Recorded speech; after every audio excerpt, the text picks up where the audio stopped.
Jó 27, de 1 a 6.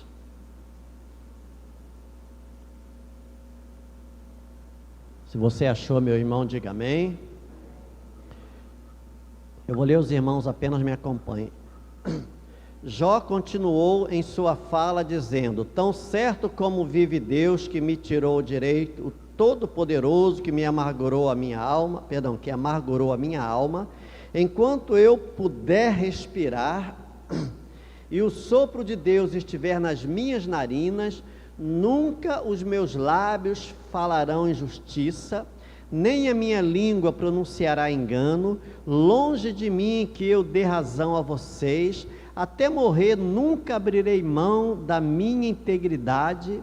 A minha justiça me apegarei e não alargarei, a minha consciência não me acusará em toda a minha vida. Obrigado a Deus por esta palavra, Pai, tão forte que nós lemos no momento que Jó estava vivendo, o momento da angústia da sua alma, mas ele fez votos, ele assumiu um compromisso com o Senhor, que nós também possamos, Senhor, a cada dia, não só assumir os compromissos, mas colocá-los em prática, Senhor, que esta palavra venha trazer despertamento para todos nós, em nome de Jesus, amém. Podem sentar aí. Compromisso com Deus. Nosso relacionamento com Deus, irmãos, ele não pode ser um relacionamento esporádico. Esporádico quer dizer de vez em quando, e nem baseado em nosso sentimento de momento, né? Mais do que esse sentimento, Pedro falou aqui na sua ministração, né? Entre outras coisas, que eu posso não estar vendo, eu posso nem estar sentindo, mas eu tenho que ter fé que Deus está aqui, que Deus está agindo, que Deus está trabalhando, amém, irmãos? Isto é fé. A fé independe dos nossos sentidos. Os nossos sentidos falam de paladar, falam de tato, falam de visão, de audição, né? Mas a fé, ela transcende ao que eu vejo, ao que eu toco, ao que eu sinto. Fé é certeza, é convicção. E o nosso relacionamento com Deus, como eu acabei de falar, não pode estar baseado no que eu estou sentindo. Ou seja, precisamos, em primeiro lugar, usar a fé para mantermos um relacionamento saudável. É por isso que a palavra de Deus diz que o justo viverá pela fé, não é pela vontade, não é pela emoção. A vontade é importante, como é, a emoção faz parte, mas é a fé que vai nos sustentar quando nós não estamos com vontade, é a fé que vai nos sustentar quando nós estamos chateados, e às vezes até com Deus, e o mais legal disso tudo, que Deus até entende às vezes a nossa chateação com Ele. Não deveríamos, né? Mas Ele sabe, como no caso de Jó. Jó chegou a falar aqui, Jó continuou em sua fala dizendo: tão certo como vive Deus que me tirou o direito, o Todo-Poderoso que amargurou a minha alma. Jó, ele não pecou contra Deus, ele não blasfemou contra Deus. Quando ele recebeu aquelas notícias trágicas da perda de tudo, principalmente da morte de seus filhos, não foi fácil. É um engano nós acharmos que ele tirou de letra. Não tirou de letra, como ninguém, nenhum crente. Ele recebe, sabe, com alegria as notícias ruins, mas só que Jó se prostrou, adorou a Deus. A diferença, ele usou a fé. A esposa dele não teve, vamos dizer assim, a esposa de Jó, que a Bíblia não fala o nome, ela não teve a mesma maturidade espiritual, né? Por isso, naquele momento, ela perdeu o controle. Ela deixou o sentimento falar mais alto, o que é compreensível, não é? Só passa a não ser compreensível quando ela fala para Jó abandonar a Deus, né? Aí já não era compreensível. No texto que nós lemos, irmãos, vemos Jó assumindo um compromisso de viver uma vida de integridade e fidelidade para com Deus, mesmo passando pelo que ele estava passando. Mas ele falou aqui, olha, enquanto eu respirar, leiam comigo, irmãos, o versículo 3, por favor, em voz alta.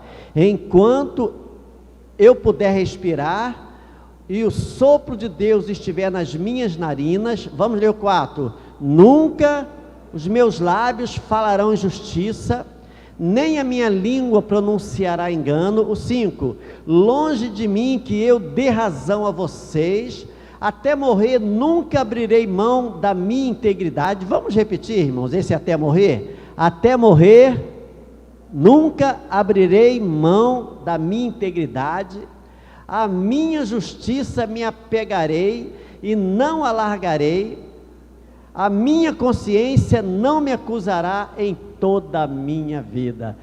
Versículos, né? Às vezes a gente lê, a gente relê, a gente passa por um texto várias vezes, e a gente às vezes não observa a profundidade dessas palavras, não só desse texto, mas da Bíblia de um modo geral. Jó passava pela maior turbulência da sua vida, mas ele assumiu o compromisso com Deus. Pastor, mas ele já não tinha compromisso com Deus?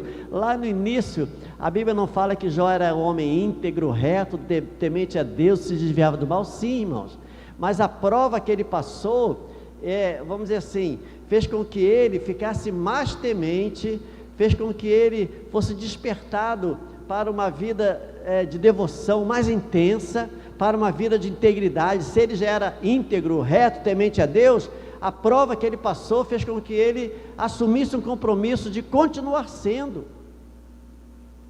Eu gosto dessa expressão aqui, ó, enquanto eu puder respirar, ou seja, enquanto houver fôlego de vida em mim, enquanto eu estiver vivo. Será que nós já fizemos algum compromisso ou alguns compromissos com Deus, irmãos, desta natureza? Eu comecei a minha pregação dizendo que o nosso relacionamento com Deus não pode ser esporádico, não pode ser de vez em quando, não pode ser momentâneo, não pode ser baseado no que eu estou sentindo naquele momento. Porque quando é um relacionamento baseado na vontade ou na minha emoção, hoje eu sinto uma coisa, amanhã já não sinto. Hoje eu estou bem, amanhã já não estou bem. Isso vai acontecer sempre, irmãos, conosco. Mas a fé vai me sustentar e o compromisso que um dia eu fiz com o Senhor. Creio, irmãos, que todos nós também precisamos assumir alguns compromissos diante do altar do Senhor. E quando assumirmos este compromisso, devemos colocar na nossa mente que aconteça o que acontecer, jamais podemos ou devemos voltar atrás desses nossos compromissos. Daqui a uma semana, o Vinícius, a Vanusa, a Rafaela e a Maria, é Maria Eduarda, né, ou Eduarda só? Eduarda, então deixa eu tirar a Maria aqui. Vinícius, sua esposa Vanusa, a Eduarda e a Rafaela estarão aqui. Estiveram aí durante 3 semanas aproximadamente, aprendendo um pouquinho mais, né, a respeito das doutrinas elementares da fé cristã, né, arrependimento, fé em Deus, batismo, salvação, né, de forma muito básica mesmo. Então, para eles chegarem a esta decisão de se batizarem, a emoção precisa estar presente, claro, mas muito mais do que a emoção, a fé, o desejo.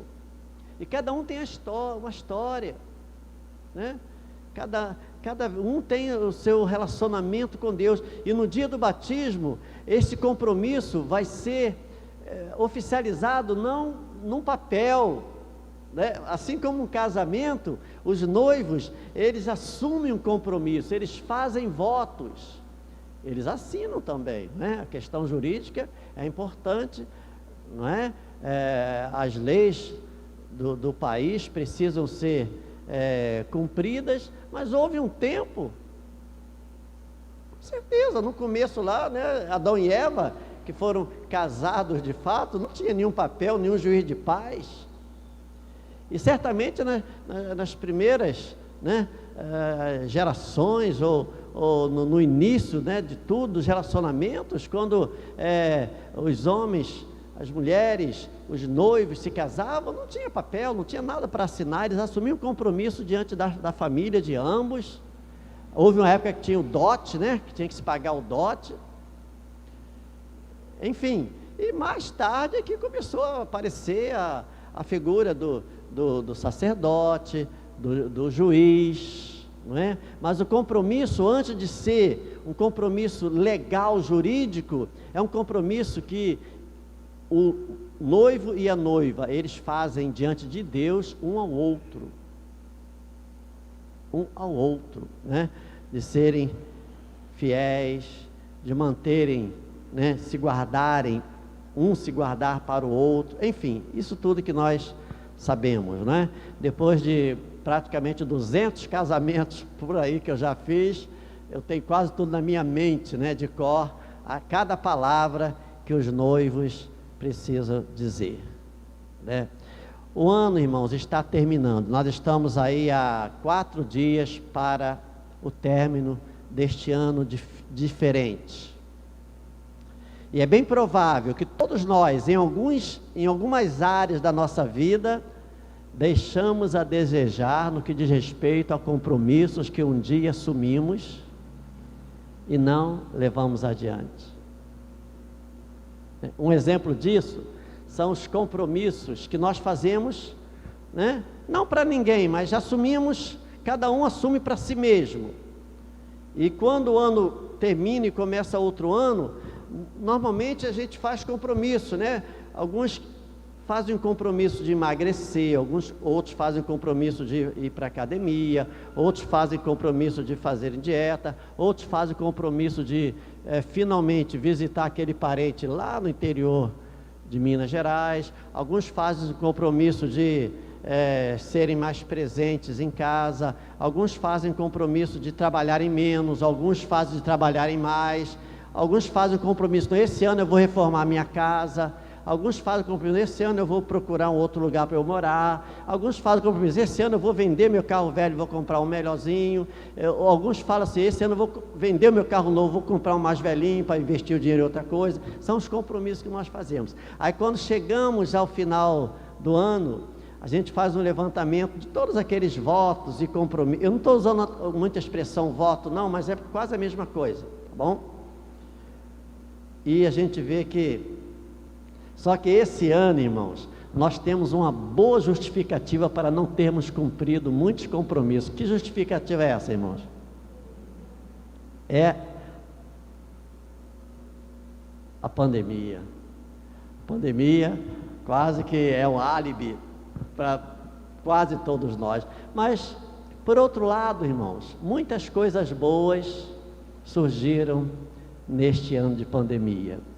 Eu vou pedir para levantar a mão, você não precisa dizer o que foi não, mas alguém aqui durante esse período de, sei lá, 10 meses, quase 10 meses de pandemia, você fez alguma coisa boa que você não pensava em fazer, mas que você aproveitou esse tempo? Levanta a mão se aconteceu com alguém.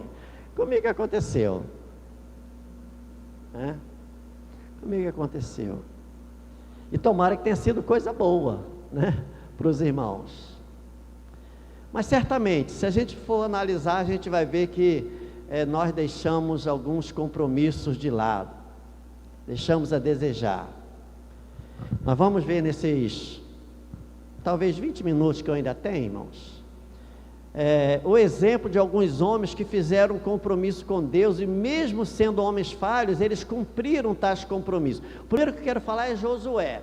Se você não quiser, não precisa abrir a sua Bíblia não. Aliás, vamos ver, irmão, Josué 24:15. Josué 24:15.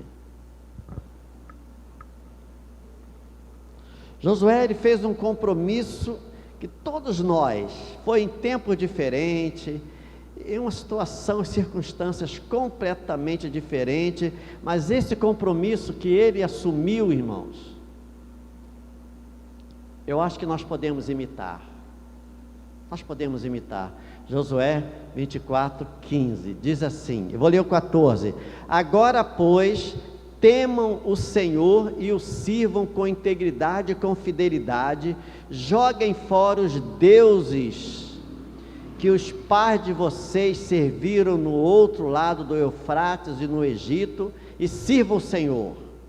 Mas se vocês não quiserem servir o Senhor, escolham hoje a quem vocês vão servir. Se vão servir os deuses a quem os pais de vocês serviram do outro lado do Eufrates, ou os deuses dos amorreus em cuja terra vocês estão morando, porque eu já fiz a minha escolha, eu já decidi, eu já assumi o meu compromisso. Leia comigo o finalzinho, irmãos. Eu e a minha casa serviremos ao Senhor. Josué aqui, ele estava incomodado, irmãos. Josué, ele estava um pouco até chateado, vendo a inconstância daquele povo, que ainda estava, povo que já havia sido liberto do Egito, mas ainda estava ligado aos deuses do passado, aos deuses pagãos, à idolatria.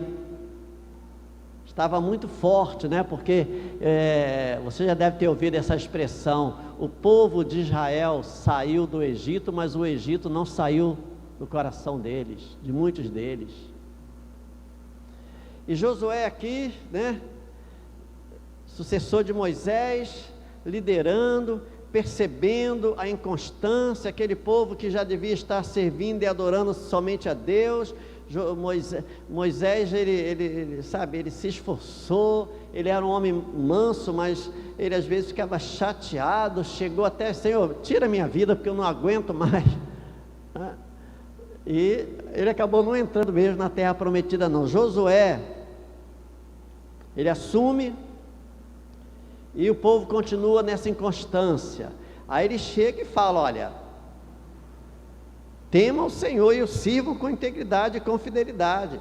Vocês devem jogar fora os deuses que os pais de vocês serviram do outro lado do Eufrates e no Egito, e sirvam ao Senhor. Então, o que a admoestação de Josué aqui, irmãos, ela é bastante pertinente para nós hoje, para todos nós. Nós já conhecemos a Deus, já servimos a Deus, já fizemos um compromisso e uma aliança com Deus. Amém? Quantos aqui já fizeram, irmãos? Então, essa advertência é no sentido de que, se nós já fizemos essa aliança, esse compromisso com Deus, nós não podemos mais manter qualquer coisa que ainda lembre ou signifique qualquer aliança que nós tínhamos antes de conhecermos a Cristo. Eu me lembro, há muitos anos atrás, eu era pastor ali em Paciência, logo no começo, isso deve ter sido no ano de 90, 91, e uma irmãzinha que eu tinha, se eu não me engano, batizado ela na Nova Vida lá de Bangu, né? Mas ela morava em Oaíba. Então ela começou a frequentar ali a igreja, e nós fomos fazer uma visita. Ela tinha, antes de conhecer a Cristo, ela era de centro e tudo, e ela pediu para irmos na casa dela para pegar aquele material todo, né? E juntar e orar lá na casa dela e dar um fim àqueles objetos todos.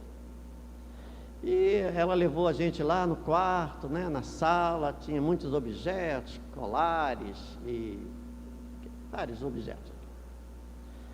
Pastor, pode levar e tal, juntei isso aqui e tal, isso ali e tal, isso aqui. Aí tinha um lá, objeto, que eu não me lembro qual objeto era. Eu falei: não, pastor, mas esse aqui não, porque esse aqui tem um valor sentimental, isso aqui foi de não sei quem, isso aqui eu não vou me desfazer não. Irmã, mas a irmã também, esse objeto a irmã não usava aí nos seus trabalhos. Pastor, mas esse aqui não, vou deixar aí, não mexe não. Quer dizer, isso me veio à mente agora, por quê? Porque era um objeto que ela usava para fazer aqueles trabalhos, né, que ela tinha na casa dela, e ela ficou com pena de se desfazer. Eu não me lembro se depois eu consegui convencer ela ou não, porque certamente, se ela não quis, eu não vou, não seria eu que ia obrigá-la, não é? Estava ali como pastor, mas eu não podia obrigá-la, mesmo porque eu estava na casa dela, mas com certeza eu fiz ela compreender que qualquer coisa que tenha feito parte daqueles trabalhos que ela tinha, né, na casa dela, daquelas feitiçarias todas, ela precisava se desfazer. E essa era a advertência de Josué, dizendo que o povo precisava jogar fora os deuses que os pais daquelas pessoas serviam, aqueles objetos que eles guardavam, né? Se hoje nós já conhecemos Cristo, por que nós vamos ter na nossa casa, por exemplo, pirâmides, cristais, duendes? Estão entendendo, irmãos? Coisas assim que às vezes, quando a pessoa não entende, aquilo é apenas um objeto de decoração, né? Mas quando nós conhecemos a Cristo, nós vemos que essas coisas, né? Aquele copo d'água que muitos aqui usavam, aquela ferradura atrás da porta. Alguém já usou ferradura atrás da porta aqui em outros tempos, irmãos? Já, Júlio? E outras coisas mais. Outras coisas mais. Posso falar uma outra coisa aqui, mais séria, irmãos? Hoje em dia a gente não vê muito não, mas houve uma época que era moda, que era quase moda, e fazia parte. Eu estou falando, o que eu vou falar agora, irmãos, é quando a família é convertida, quando o marido e a esposa são convertidos, né? Porque às vezes o marido não é, ou a esposa não é, então a gente não vai. Já cheguei em casa também que tinha lá um objeto, só que a esposa era convertida e o marido não, e o marido não queria tirar aquele objeto. E se tirasse ia ter um problema, então ia respeitar, não ia tirar a força. Amém, irmãos? Mas o que eu quero falar é que na casa do cristão, onde a família é cristã, onde o casal é crente, eu acho que não só não convém, como, sabe, é completamente fora de sintonia na vida cristã, a família ter aquele, não é um bar que se tinha, hoje em dia quase não se usa mais, mas antigamente quase toda a sala tinha um bar, com aqueles copos pendurados e cheio de garrafa de conhaque, de uísque, de drink. Se lembra, irmãos? Bom, se o marido não é convertido, ou a esposa e alguém tal, aí tem que ter sabedoria. Mas quando a família se converte, convém ter essas coisas em casa, irmãos? Não convém. Não convém. Então, eu estou dando esse exemplo, que é um exemplo assim bastante forte, mas às vezes são outras coisas, que remete a pessoa a práticas do passado. Então é um compromisso que nós precisamos fazer com Deus, irmãos. E Josué falou, olha, Josué também não podia obrigar, ele falou, olha, quanto a vocês, a minha ordem, a minha orientação, o meu ensinamento é que vocês devam se desfazer dos ídolos pagãos, dos deuses dos pais de vocês, que os pais de vocês serviam, né, lá no Egito e tal, não sei o quê. Mas se vocês não quiserem servir, problema de vocês. Agora, eu e a minha casa serviremos ao Senhor. Você pode repetir comigo? Eu e a minha casa serviremos ao Senhor. Eu sei que às vezes numa família tem alguém que não é convertido e não é tão fácil assim, né? Aí o que a gente faz? A gente ora para Deus, né? Mostrar para Deus falar. Teve um outro homem, irmãos, que fez um compromisso, embora a gente não leia taxativamente, mas nós temos certeza que esse homem fez um compromisso de andar com Deus, e esse homem foi Enoque. Gênesis 5, 23 e 24. Andar com Deus, irmãos, é ser guiado por Ele. Andar com Deus é fazer o oposto daquilo que o Salmo 1, versículo 1, o homem infeliz pratica. Porque o Salmo 1, versículo 1 diz que: bem-aventurado, feliz é o homem que não anda no conselho dos ímpios, não se detém nem se assenta na roda dos escarnecedores. Então, precisamos fazer esse compromisso de não andarmos, de não nos determos, de não nos assentarmos. Andar com Deus é ser guiado e pastoreado por Ele. Nós gostamos muito do Salmo 23, que diz: o Senhor é o meu pastor e nada me faltará. Este salmo está na boca de todo mundo, irmãos. Se você pegar, agora eu não leio mais jornal impresso, né? Mas eu era um leitor assim, né, de jornal impresso. O dia que eu não lesse jornal, parecia que faltava alguma coisa. Agora, sabe, é tudo digital. Nem o que eu vou falar, não sei se ainda acontece, mas pegava assim as páginas dos jornais, ia lá nos classificados, que eu gostava de classificado só para ler, irmãos. Mania, né? Classificado. Aí tinha lá, olha, o Senhor, na página de classificado: o Senhor é meu pastor e nada me faltará. Leia este salmo 30 vezes e depois mande publicar durante 7 dias e você vai ver que a sua vida vai mudar, mais ou menos. É o 23, é o 91, é o salmo sei que. Usava a Bíblia como amuleto, né? Usava a Bíblia como amuleto. Não é errado nós temos a Bíblia aberta na nossa casa. Algumas pessoas têm esse hábito, é muito legal, só que a Bíblia aberta e o coração fechado não vai espantar Satanás, não. Jesus falou que a casa não vai ser destruída.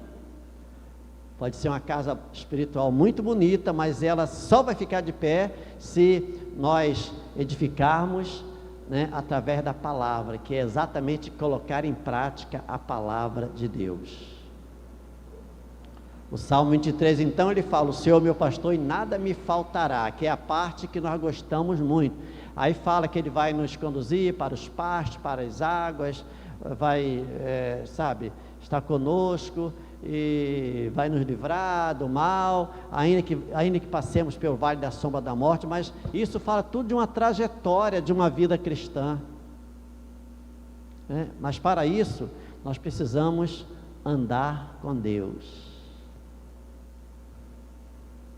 Será que nesta manhã, irmãos, será que nesta manhã chuvosa, abençoada, será que nós podemos renovar o nosso compromisso de andar com Deus durante os próximos 365, porque esse ano é bissexto, né? São 366, ano que vem são 365 dias. Ou será que nós podemos ir um pouquinho mais além? Podemos renovar nesta manhã o nosso compromisso de andarmos com Deus enquanto o Senhor nos der fôlego de vida. Amém, irmãos? Amém? Porque o ano chega ao final e nós assumimos alguns compromissos, fazemos alguns votos para o próximo ano, mas com relação ao nosso andar com Deus, precisa ser igual o de Jó. Deixa eu ir novamente aqui em Jó, irmãos, que é o texto que nós lemos no início. Jó falou aqui no capítulo 27: enquanto eu puder respirar. Você pode falar comigo? Enquanto eu puder respirar, eu vou andar com Deus. Você pode dizer: eu creio nisso? Amém, irmãos? A vida com Deus é uma vida de um compromisso sério. Nós temos o exemplo de Moisés. O exemplo de Moisés, irmãos, que lá em Hebreus 11, 24, 26, fala de um outro compromisso que nós precisamos manter também. Hebreus 11, deixa eu ir rapidamente aqui, irmãos, versículos 24 a 26. Moisés, o autor aos Hebreus, fala de um compromisso que Moisés fez, que nós precisamos fazer também, irmãos, quando nós conhecemos a Deus. Aliás, nós vamos ser levados a fazer esse compromisso. Alguns, infelizmente, não vão fazer, Mas para seguirmos a Cristo precisamos fazer. Hebreus 11, 24 diz assim: pela fé Moisés, sendo homem feito, recusou ser chamado filho da filha de Faraó, preferindo ser maltratado junto com o povo de Deus, a usufruir os prazeres transitórios do pecado. Moisés, ele preferiu ser maltratado junto com o povo de Deus, com o povo hebreu, do que ficar no bem bom lá no palácio de Faraó, sabendo que o povo hebreu estava sofrendo. Então ele renunciou. E Jesus, num outro momento, num outro contexto, mas falou praticamente a mesma coisa, que aquele que quiser ser meu discípulo, a si mesmo se negue, tome a sua cruz e siga-me. O compromisso que Moisés nos dá o exemplo, irmãos, é o compromisso de renunciar. Renúncia. Renunciar ao mundo, renunciar ao pecado, renunciar a tudo que vai de encontro aos princípios da palavra de Deus. E olha, eu gostaria de chegar aqui e dizer assim: olha, se você renunciar qualquer vantagem no mundo, Deus vai te dar 10 vezes mais do que você renunciou. Nem sempre, às vezes nós vamos perder, irmãos. Alguns anos atrás eu preguei uma mensagem, que de vez em quando me vem à minha mente, que o certo é certo mesmo que dê errado. O certo é certo mesmo que dê errado. O certo é certo mesmo que ninguém esteja fazendo, porque o certo é aquilo que nós entendemos na palavra de Deus, é aquilo que Deus coloca no nosso coração, na nossa alma e na nossa confiança. Ah, pastor, mas todo mundo faz isso, se dá bem. Aí eu vou falar igual aquela mãe que fala para a filha que quer passar o final de semana na casa das amigas, e a mãe fala: você não vai não, minha filha, você é muito nova para isso. Ah, mamãe, mas todo mundo está indo. Aí o que a mãe fala? Você não é todo mundo. Então, quando alguém te chamar para qualquer coisa, para qualquer parada que contradiz a palavra de Deus, e que se você aceitar, você vai se dar bem, você vai ficar bem com o seu chefe, você vai ficar bem, sabe, com seus colegas, você vai ficar bem aí fora, e você falar assim: não, eu não vou não, porque eu não me sinto bem fazendo isso, e a pessoa fala assim: mas todo mundo faz, aí é hora de você falar: todo mundo, mas eu não sou todo mundo, aliás, eu não sou nem mais deste mundo. Amém, irmãos? Nós somos do Senhor. E mas você vai perder, você vai ficar para trás, Moisés preferiu sofrer com o povo de Israel do que usufruir os prazeres transitórios da vida. E outro exemplo seria o próprio Daniel, que abriu mão das finas iguarias do rei, uma história que todos nós já conhecemos. Então, que nesta manhã, irmãos, ao findar praticamente o ano, nós possamos fazer também um compromisso com Deus de abrir mão tudo aquilo que nos afasta de Deus, ainda que seja bom, ainda que traga vantagens, mas se desagrada a Deus, nós estamos fora. Você pode dizer amém? Devemos também, deixa eu ver o horário aqui, irmãos, eu vou terminar, porque hoje à noite já será outra mensagem, mas eu quero só mais, no máximo 10 minutinhos. Devemos fazer o compromisso de e Arão, é um compromisso de apoiar a obra de Deus. E quando eu falo isso, não falo por ser pastor não, irmãos, eu falo por entender que a igreja precisa de apoiadores. A igreja não é feita só do pastor ou do ministério ordenado, A igreja, ela, sabe, é um corpo. Arão e Hur, eles, vamos ler lá rapidamente Êxodo 17, versículo 10, vá lá para o iníciozinho da Bíblia, por favor. Êxodo 17,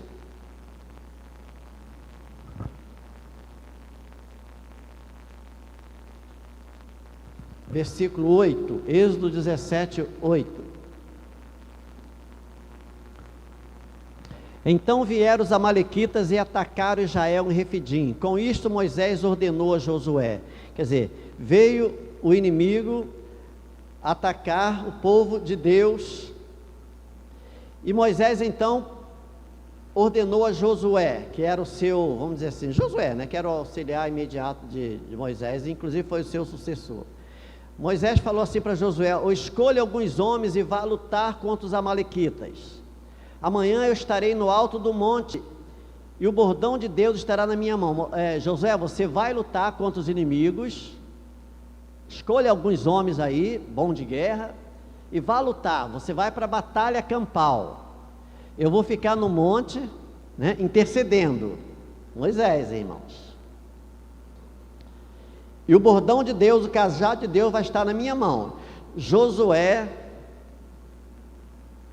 fez como o Senhor havia ordenado. Engraçado aqui, irmão, engraçado entre aspas, né? Não é nada engraçado, mas é muito profundo que Josué podia falar assim: seu Moisés, eu vou lá para o meio lutar lá com o povo e o senhor vai ficar lá orando, né? Mas Josué, irmãos, ele simplesmente fez aquilo que deveria fazer. Ele conseguiu os homens, ele entendia e aceitava a autoridade do seu líder, de Moisés. Josué fez como Moisés lhe havia ordenado e lutou contra os amalequitas. Então lutou, estava lutando. Porém Moisés, Arão e Hur subiram para o alto do monte. Quando Moisés levantava a mão, Israel vencia. E quando, porém, ele abaixava a mão, os amalequitas venciam. Imagina Josué lá, hein? Moisés ficava cansado, abaixava a mão, os amalequitas venciam. E Moisés levantava a mão e o povo de Israel vencia. Imagina a cabeça de Josué. Versículo 12: quando as mãos de Moisés ficaram pesadas, pegaram uma pedra e a puseram por baixo dele para que Moisés se assentasse. Arão e Hur sustentavam as mãos de Moisés, um de um lado e o outro do outro. Assim as mãos dele ficaram firmes até o pôr do sol. Leiam comigo o versículo 13. E Josué destruiu os amalequitas a fio de espada. É de forma bastante resumida e condensada e sintética mesmo, irmãos, a vida orgânica da igreja. Alguns vão estar bem de frente à batalha, alguns vão estar bem na retaguarda intercedendo, alguns vão estar apoiando. Mas só que quando a vitória vem para todos. A vitória é do Senhor, amém, irmãos? A vitória da igreja, em qualquer área, não é a vitória do pastor, é a vitória da obra de Deus. Então o compromisso que eu creio que nós podemos fazer também, irmãos, é o compromisso de servirmos de apoio à igreja, para que a obra continue. Esse ano, a obra não parou, mas os irmãos sabem que não parou mesmo pelas misericórdias de Deus, porque se não fossem as redes sociais, Deus ia dar um outro jeito, a obra também não ia parar. Pense como seria, como a igreja estaria exercendo o seu trabalho há, 20 anos atrás, sem redes sociais. Deus ia dar um jeito, a obra também não ia parar, ia ser através de telefone, não sei como é que ia ser, mas Deus, Ele aproveita, porque é o próprio Deus quem dá sabedoria ao homem para desenvolver a tecnologia. Mas que as igrejas, de um modo geral, foram afetadas no seu funcionamento habitual. Elas foram, irmãos. Até hoje eu não me sentia à vontade. Eu falava com os irmãos lá que vão se batizar, eu como pastor e responsável, abaixo de Deus, não me sentia à vontade de reunir as nossas crianças nas salinhas.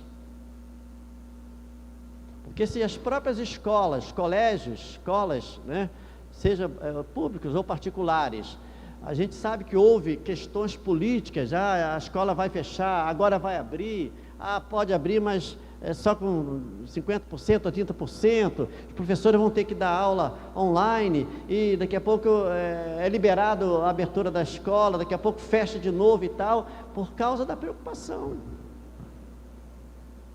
Então a igreja tem que estar inserida na sociedade, tem que também se preocupar. Então, nossos trabalhos com adolescentes foram afetados, nossos trabalhos com a juventude foram afetados, né? Mas a obra não parou, amém, irmãos?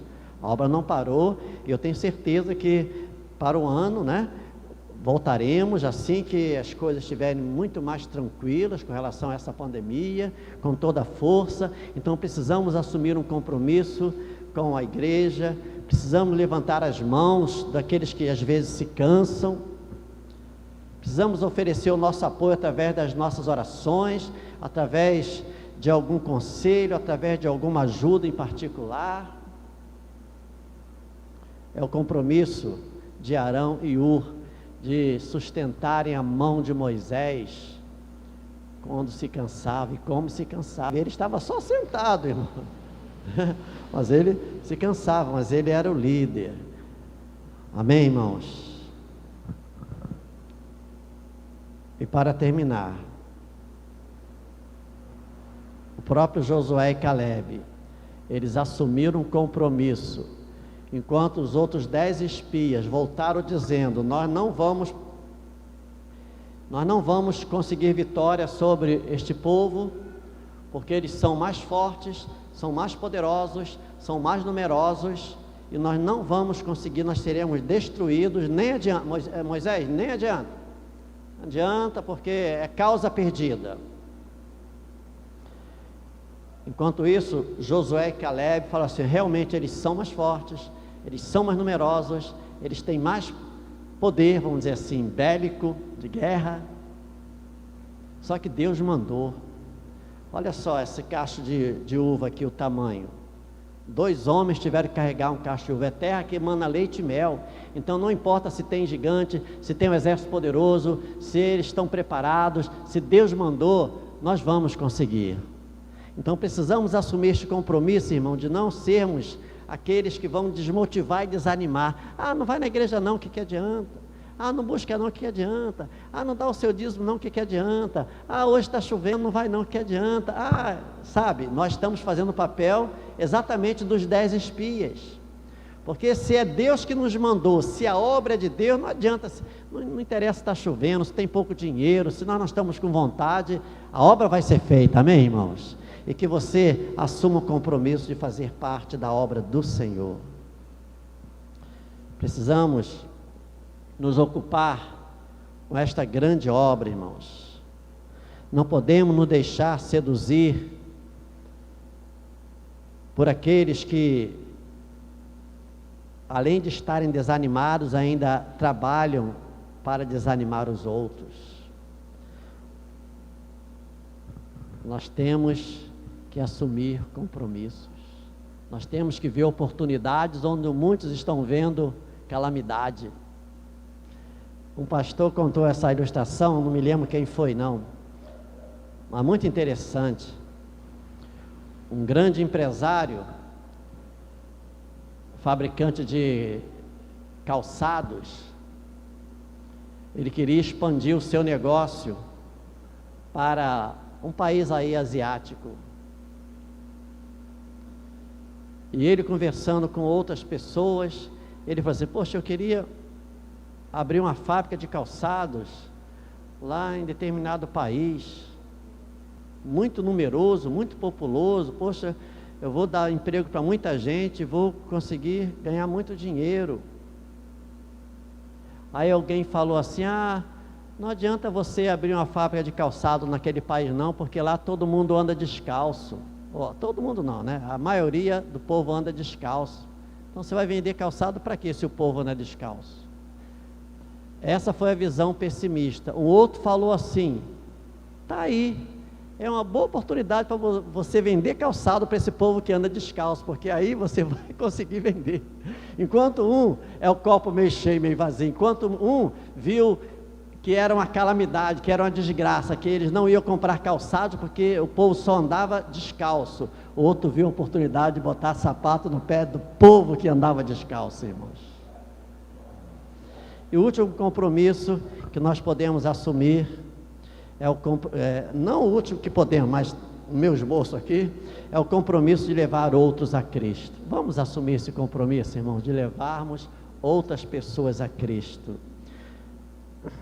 João 1, 40 a 42, e com esse nós vamos terminar mesmo. João capítulo 1, versículos 40 e 42, diz assim: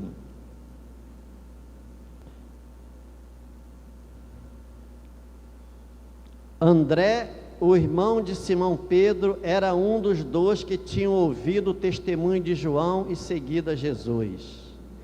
Ele encontrou primeiro seu próprio irmão Simão, a quem disse: achamos o Messias, e o levou a Jesus.